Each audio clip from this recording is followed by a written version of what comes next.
नमस्कार दोस्तों, मैं सतपाल वर्मा HSAS अपने यूट्यूब चैनल SP टॉक्स में आपका स्वागत करता हूं। दोस्तों, आज की वीडियो का विषय है हाउस रेंट अलाउंस।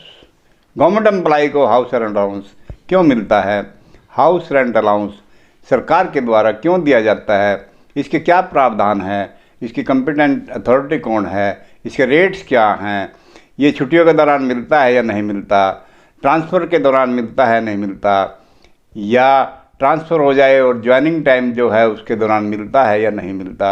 इन सब बातों की चर्चा आज के वीडियो में हम करेंगे कि कर्मचारी को हाउस रेंट अलाउंस किन शर्तों पर मिलता है और कितना मिलता है। देखिए आप अपने स्क्रीन पर। ये देखिए दोस्तों, Haryana civil service allowances rule 2016, इसमें हाउस रेंट अलाउंस देने का प्रावधान किया गया है। सबसे पहले हम डेफिनेशन देखेंगे। रूल 8 में बताई गई है हाउस रेंट अलाउंस क्या है। हाउस रेंट अलाउंस का मतलब बताया गया है कि ये एक कंपनसेटरी अलाउंस है जो कि कर्मचारी को तब मिलता है कि सरकार के द्वारा कर्मचारी को रेजिडेंशियल अकोमोडेशन उपलब्ध नहीं करवाई गई, तो इन लिeu ऑफ दैट, उसके उपलक्ष्य में सरकारी अकोमोडेशन ना मिलने के कारण सरकार द्वारा कर्मचारी को हाउस रेंट अलाउंस दिया जाता है। अब ये कैसे ग्रांट होता है, ये हम रूल 14 में व्याख्या पढ़ेंगे। इसकी बताया गया है कि ये हाउस रेंट अलाउंस प्रत्येक कर्मचारी को कॉम्पिटेंट अथॉरिटी के द्वारा निर्धारित रेट पर दिया जाता है। आगे रेट बताएंगे, लेकिन बशर्ते कि कर्मचारी कैलेंडर ईयर में एक बार, once in a calendar year, ये सर्टिफाई करेगा क्या कि मेरे पास एक तो once in a calendar year, और या जब उसका चार्ज बदली होता है तब वो देगा क्या कि ना तो मुझे सरकार के द्वारा कोई सरकारी अकोमोडेशन दी गई, ना कोई फ्री अकोमोडेशन दी गई, और ना ही मेरे पारिवारिक किसी सदस्य को विभाग द्वारा या ऑर्गेनाइजेशन हरियाणा सरकार के अंडर जिसमें वो काम करता है या मैं करता हूँ के द्वारा प्लेस ऑफ पोस्टिंग से म्युनिसिपल लिमिट की जो आउटर लिमिट है उससे 20 किलोमीटर के दायरे में मुझे कुछ भी अकोमोडेशन नहीं दी गई सरकार के द्वारा। इसलिए इस प्रमाण पत्र के आधार पर सरकार कर्मचारी को हाउस रेंट अलाउंस देती है, और वो प्रमाण पत्र भी प्रेस्क्राइब्ड है, रूल में दिया गया है, वो ये प्रमाण पत्र होगा। इसमें किराया भी बताया जाना है कि मैंने इस महीने का इतना किराया अदा किया, और मकान नंबर भी बताना होगा, उसकी सिचुएशन बतानी होगी, कहाँ वो मकान है, किस जगह पे है, तभी तो पता चलेगा ना कि म्युनिसिपल लिमिट के प्लेस ऑफ पोस्टिंग वाले म्युनिसिपल लिमिट के 20 किलोमीटर के अंदर है या बाहर है। अब बात आती है कि ये जो है हाउस रेंट अलाउंस का निर्धारण कैसे होगा, कर्मचारी को किस रेट पर किया जाएगा, इसके लिए क्या है प्रावधान है नीचे सब रूल 3 में। क्या कि ये 3 कैटेगरी बनाई गई हैं शहरों की। पहली कैटेगरी, जो शहर 50 लाख से ऊपर की आबादी के हैं, वो वर्तमान का जो रेट 1 अगस्त 2019 से चल रहा है, ये FD के इस लेटर के द्वारा निर्धारित किया गया था 30/7/19 के द्वारा, कि उसमें 24% बेसिक पे का 24% दिया जाएगा कर्मचारी को। और जो शहर 5 लाख से अबव की आबादी लेकिन 50 लाख से कम की आबादी में स्थित हैं, वहाँ 16% दिया जाएगा। और जो शहर या कस्बे 5 लाख की आबादी से कम की आबादी वाले हैं, वहाँ पर 8% के बेसिक पे के हिसाब से दिया जाएगा। अब ये जो है दिया गया, इस रेट पर 3 रेट हैं। 3 किसी भी कैटेगरी का जो कर्मचारी जिस कैटेगरी के शहर में रह रहा है या उसका प्लेस ऑफ पोस्टिंग जहाँ है उसके हिसाब से होगा। और इसके बारे में बताया गया कि प्लेस ऑफ पोस्टिंग के शहर की जो कैटेगरी है उस रेट पर मिलेगा यदि कर्मचारी अपने प्लेस ऑफ पोस्टिंग के म्युनिसिपल लिमिट की आउटर लिमिट जो है उसके 20 किलोमीटर के दायरे में रहता है तो उसको अपने प्लेस ऑफ पोस्टिंग की कैटेगरी का रेट के हिसाब से मिल जाएगा किराया। और यदि वो 20 किलोमीटर से ज़्यादा की आउटर लिमिट में रह रहा है म्युनिसिपल लिमिट की 20 किलोमीटर के दायरे से बाहर है, ज़्यादा में है, तो प्लेस ऑफ पोस्टिंग का स्थान या जो 20 किलोमीटर से ज़्यादा की दूरी पर जो स्थान जहाँ पे रह रहा है उस स्थान जिसका भी रेट कम होगा इसके हिसाब से उस हिसाब से उसको हाउस रेंट मिलेगा।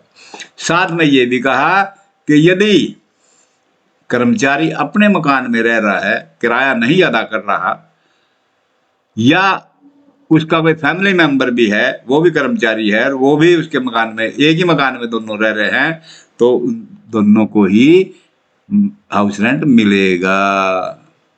क्योंकि इसमें भी एक कॉलम दिखाया गया है कि मैं अपने मकान में रह रहा हूं या अपने परिवार के सदस्य के मकान में रह रहा हूं। ये सर्टिफिकेट में किराया अदा किया है वो भी अलग से दिखाया जा रहा है। जो भी एप्लीकेबल होगा, ये एप्लीकेबल है ये और ये एप्लीकेबल है ये, जो सा भी उस पर एप्लीकेबल है वो सर्टिफिकेट देगा, उसके हिसाब से ही किराया मिलेगा। अब अगला पॉइंट आता है दोस्तों, एंटाइटलमेंट ड्यूरिंग लीव। क्या हाउस रेंट अलाउंस छुट्टियों के दौरान मिलता है? कि हाँ, एक्सेप्ट एक्स्ट्राऑर्डिनरी लीव, जितनी भी छुट्टियां हैं सभी छुट्टियों में, चाहे कितनी भी छुट्टियां हैं कोई लिमिट नहीं, उन सभी छुट्टियों में हाउस रेंट मिलेगा। और यदि कर्मचारी एक्स्ट्राऑर्डिनरी लीव पर है तो उसको मैक्सिमम 180 दिन का हाउस रेंट मिलेगा। यदि एक्स्ट्राऑर्डिनरी लीव उसकी 180 दिन से ज़्यादा है तो केवल 180 दिन का किराया ही दिया जाएगा। लेकिन इसमें एक प्रावधान है, क्या कि रेट कौन सा होगा? रेट वही एडमिजिबल होगा जो रेट छुट्टी पर जाने से पहले कर्मचारी ड्रा कर रहा था। इस बात के अलावा, इस फैक्ट के अलावा, इस सच्चाई के अलावा कि बेशक छुट्टियों के दौरान कर्मचारी या उसका पारिवारिक सदस्य हेडक्वार्टर पर रह रहा है या नहीं, इसका कोई सवाल नहीं, वो वहां रहे या ना रहे, वो जो है ना छुट्टियों के दौरान उसको पैसा मिलेगा, हाउस रेंट सारा मिलेगा। किस रेट पर? जो रेट छुट्टी पर जाने से पहले वो ले रहा था। अब बात आती है ज्वाइनिंग टाइम। ज्वाइनिंग टाइम होता है दोस्तों जब कर्मचारी की ट्रांसफर हो जाती है, तो जो एक स्थान से रिलीव हुआ दूसरे स्थान पर पहुंचने तक जितना उसने समय लिया उसको ज्वाइनिंग टाइम कहते हैं। जो निर्धारित है रूलों में, उस ज्वाइनिंग टाइम का जो है वो उसको कित मिलेगा कि हाँ, ड्यूरिंग ज्वाइनिंग टाइम उसको हाउस रेंट मिलेगा। लेकिन कौन से रेट पर? नए स्टेशन का रेट या पुराने स्टेशन का rate, which ever is less, दोनों में जो भी कम होगा वो मिलेगा। अब बात आती है दोस्तों ड्यूरिंग ट्रांसफर। ट्रांसफर दो प्रकार की होती हैं, एक होती है टेम्परेरी ट्रांसफर, एक होती है ट्रांसफर। तो हम सबसे पहले डिस्कस कर रहे हैं एंटाइटलमेंट ड्यूरिंग टेम्परेरी ट्रांसफर के महीने के लिए, 2 महीने के लिए, कुछ अल्पावधि के लिए ट्रांसफर होगी। उसमें क्या आता है, आदमी का हेडक्वार्टर चेंज नहीं होता। तो वही कहा उसने कि during temporary transfer house rent allowance मिलेगा। कौन सा मिलेगा? कर्मचारी को एडमिजिबल है वो जो हेडक्वार्टर पर रहते हुए मिल रहा था, उसकी तनख्वाह में जो ड्रा कर रहा था वही हाउस रेंट उसको मिलेगा। अब बात आती है ट्रांसफर की। रूल 15 में इसका प्रावधान किया गया है कि कर्मचारी को ट्रांसफर के दौरान,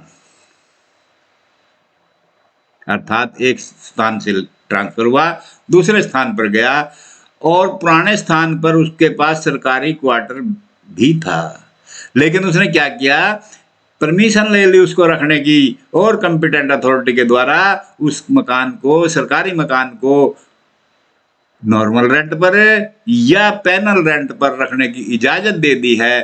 और वहां तो वो अदा कर रहा है, लाइसेंस भी, सरकारी क्वार्टर भी है उसके पास।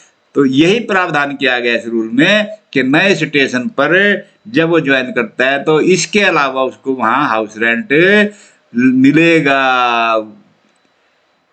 क्या accommodation at the old station थी, लेकिन नए स्टेशन पर चला गया, shall be entitled to house rent allowance in respect of new station. नए स्टेशन पर जो उसका हाउस रेंट एंटाइटलमेंट बनता है वो 3 कैटेगरी के हिसाब से उसको वो भी मिलेगा, और पुराने स्टेशन पर वो कंपिटेंट अथॉरिटी के द्वारा परमिटेड जितने समय के लिए मकान रख सकता है नॉर्मल रेंट पर या पैनल रेंट पर वो भी रहेगा, उस अवस्था में भी उसको नए स्टेशन पर मिल जाएगा हाउस रेंट।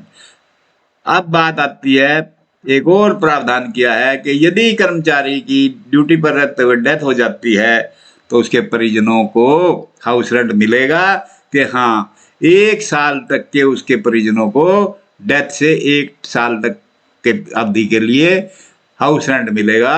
लेकिन किस रेट पर मिलेगा? जो हाउस रेंट उसके द्वारा कर्मचारी के द्वारा मृत्यु से पहले ड्रा किया जा रहा था उस रेट पर मिलेगा। इसके अलावा सेकंड प्रावधान ये है कि मान लो कर्मचारी मृतक कर्मचारी के पास सरकारी क्वार्टर था तो उसका परिजन उसके उस क्वार्टर को 1 साल की अवधि तक रख सकते हैं नॉर्मल लाइसेंस फीस अदा करके। लेकिन यदि उसके परिजन उसको 1 साल की अवधि से पहले सरकारी मकान को खाली कर देते हैं तो बची हुई अवधि के लिए हाउस रेंट अलाउंस नहीं मिलेगा, क्योंकि ऊपर कहा ना कि 1 साल का हाउस रेंट दिया जाएगा। अब यहाँ 1 साल से पहले उसने परिजनों ने फैमिली ने मकान खाली कर दिया सरकारी, लेकिन जो बाकी अवधि बची महीना 2 महीने 4 महीने की उसके लिए हाउस रेंट नहीं मिलेगा। पहले ये मिलता था इन रूलों से पहले, लेकिन इन रूलों में मना कर दिया गया। दोस्तों रूल 17 में एक विशेष प्रावधान किया गया है, disciplinary proceeding on fraudulent drawal of house rent allowance. यदि कोई धोखेधड़ी करता है हाउस रेंट ड्रा करने में, धोखे से कोई ड्रा करता है, गलत ड्रा करता है, तो उसके खिलाफ अनुशासनात्मक कार्रवाई होगी, डिसिप्लिनरी एक्शन लिया जाएगा। वो कैसे? Haryana civil service punishment and appeal rule 2016 के तहत 3 प्रकार के फ्रॉडुलेंट बताए हैं। क्या? या तो एक्सेस ड्रा कर ले या fraudulent of house rent draw कर ले, कर्मचारी जितना उसका एंटाइटल्ड है उससे ज़्यादा ड्रा करता है तब भी एक्शन होगा, या उसको सरकारी क्वार्टर मिला हुआ और उसको सबलेट कर दे, किराए पे आगे दे दे, तब भी उसके खिलाफ कार्रवाई होगी, और या उसको पार्टली या फुल टाइम पे जैसे भी सरकारी मकान मिला है सरकार की तरफ से अलॉट हो चुका है उसको, या उसके परिजनों को फैमिली मेंबर को, मान लो उसके फैमिली मेंबर भी गवर्नमेंट एम्प्लॉई हैं, उनको भी अगर इशू हो गया, लेकिन इसके बावजूद भी वो क्या करता है हाउस रेंट ड्रा करता, also drawing house rent allowance from his department, अपने डिपार्टमेंट से हाउस रेंट अलाउंस ड्रा कर लेता है, तो इस मामले में भी उसके खिलाफ अनुशासनात्मक कार्रवाई की जाएगी। तो ये देखा दोस्तों आपने आज की वीडियो में जो चर्चा हुई है, आप लोगों को इसका बहुत लाभ होगा ऐसी मैं उम्मीद करता हूँ। आपने हाउस रेंट अलाउंस के बारे में पूरा ज्ञान अर्जित किया। इसलिए दोस्तों आपको यदि मेरा वीडियो अच्छा लगा हो तो मेरे वीडियो को लाइक और शेयर अवश्य करें। दोस्तों जिन लोगों ने अभी तक, जिन व्यूअर्स ने अभी तक मेरे वीडियो को सब्सक्राइब नहीं किया है या जो अभी मेरे चैनल से जुड़े हैं, वो तुरंत बेल आइकॉन का बटन प्रेस करके मेरे चैनल को सब्सक्राइब करें। दोस्तों इसके अलावा मैं आपको एक और सूचना देना चाहता हूं कि यदि आप हमारे चैनल एसपी टॉक्स के मेंबर बनना चाहते हैं, आपकी उसके अंदर सभी समाधान किए जाएंगे, क्वारी के उत्तर दिए जाएंगे, आपको कंसल्टेशन दी जाएगी, आपके कोई समस्याएं हैं उनका समाधान किया जाएगा। इस प्रकार की बातों के लिए यदि आप हमारे चैनल से जुड़ते हैं तो आपको हमारे चैनल की मेंबरशिप अख्तियार करनी होगी, ग्रहण करनी होगी। उसके लिए आपको हर वीडियो के नीचे ज्वाइन बटन दिखाई देगा। आप इस ज्वाइन बटन को जैसे दबाएंगे, प्रेस करेंगे, आपको सदस्यता की पूरी प्रक्रिया सामने दिखाई देगी। उस प्रक्रिया को अपनाते हुए आप मेरे चैनल से जुड़ सकते हैं, मेंबर बन सकते हैं। इसके अलावा दोस्तों यदि आप मेरे चैनल को आर्थिक सहयोग करना चाहते हैं तो वो भी आप कर सकते हैं। उसके लिए आपको एक थैंक्स बटन दिखाई देगा।